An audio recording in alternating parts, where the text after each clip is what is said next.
chocolate. Talaga, samahan niyo ako, bili tayo, dali. Nagdala na ako ng maleta para marami ako mabili. Kasi ang hirap magbuhat ang bigat-bigat. Hindi naman nakakahiya magdala ng maleta dito sa MRT. Kasi marami din namang tourist dito, normal lang yun. Dito nagpupuntahan yung mga Pilipino, lalo na pag off nila. Murang-mura kasi mga paninda. Pero magkakape muna ako dito sa Chong Baru. Sumubo lang kasi ako ng konting pagkain kanina sa bahay. Pinakasikat na bakery nga pala to sa Singapore. Medyo mahal lang pero high quality yung mga paninda nila. Pag order ka ng kape sa labas, ipalagay mo sa takeaway cup para mas tumagal yung init niya. Hindi ko talaga alam kung anong orderin ko, kaya tuloy dalawa na order ko. Baka hanggang mamaya busog na ako nito, hindi na siguro ako maghahapunan. Sanay na sanay nga pala ako dito mag-isa lang kumain sa labas. Noon kasi nahihiya kasi ako kumain mag-isa. Pero dito normal lang naman yun. Kasi lahat ng tao may trabaho. Kung hihintayin mo sila mag-day off, baka wala ka nang makasama. Syempre pagod na sila sa work, tapos lalabas pa. Kung ako yun, matutulog na lang ako, no, pag day off ko. 35 Singapore dollars nga pala lahat ng binayaran ko dito. 1,454 sa pera natin. At yung coffee na yan, large na yan ha. Tapos merong libreng tubig, unlimited siya pero self-service. So ito na nga ang pinuntahan ko dito. Value Dollar yung pangalan ng store. Maraming ganito sa buong Singapore. Dito namimili yung mga Pilipino ng mga pasalubong nila o kaya panglagay sa box. Sobrang mura kasi. Alam niyo ba kung bakit mura siya? Direct sourcing kasi sila sa country kung saan mura yung mga product. Kaya bultuhan sila mamili sa mga manufacturers tsaka wholesalers. Simple lang din yung mga store layout nila. Kaya nakakatipid sila sa rent at saka sa cost. Kaya yung savings na yun na ipapasa nila sa mga customer. Attractive din yung marketing nila. Kasi nilalagay talaga nila yung presyo na mura para makita ng mga dadaan. Sino ba namang di maiengganyo, diba? May mga Pinoy dito pupunta, may mga dala ring maleta. Bibili ng marami tapos sa labas ng store sila nag-iimpake. Pero kung gusto mo talagang sure na makasave, i-compare mo muna online kung magkano sa labas. Halimbawa, pwede mong check sa online, sa supermarket app like FairPrice. Compare mo yung presyo. Kung mas mura dito, edi go go go. At saka pag chocolate ang bibilin mo, check mo rin yung expiry date niya. Isa din sa dahilan kaya mura siya kasi malapit na silang ma-expire. Kulang-kulang 4,800 yata na gastos ko sa lahat ng to. Chocolate, toothpaste, toothbrush. Akala mo naman walang chocolate sa Pilipinas? Sino ba kasi nagpauso niyan magpadala ng chocolate sa Pilipinas?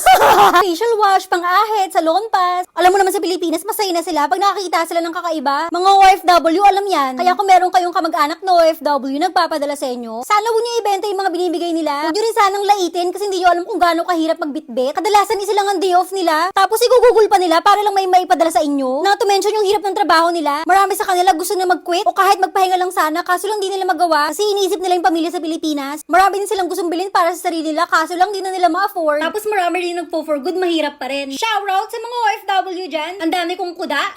Ngiting tagumpay yan. Meron lang isa na hindi kumasya kaya nalagay ko na lang sa plastic. May lakad pa sana ako kaya lang wag na lang. Ang bigat kasi. Di ko na na-videoan pero kumuha rin ako ng box tapos i-deliver siya sa bahay. Akala ko pa naman mahuhulog ko na this week. Eto na nga pala yung mga nabili natin. Alam nyo ba na nagkaubusan ng sauce na to during pandemic? Tapos itong pabango na to, $1 lang isa. Bali 41 pesos lang siya. 4 na panlalaki tsaka 4 na pambabae na binili ko. May mga Pond's facial wash din. Last time I check, mas mura siya dito kaysa sa Lazada. Kaya binili ko na lahat ng flavor. Ang laki ng Vicks, oh. Meron bang ganito sa atin? Sige na, magbalot pa ako.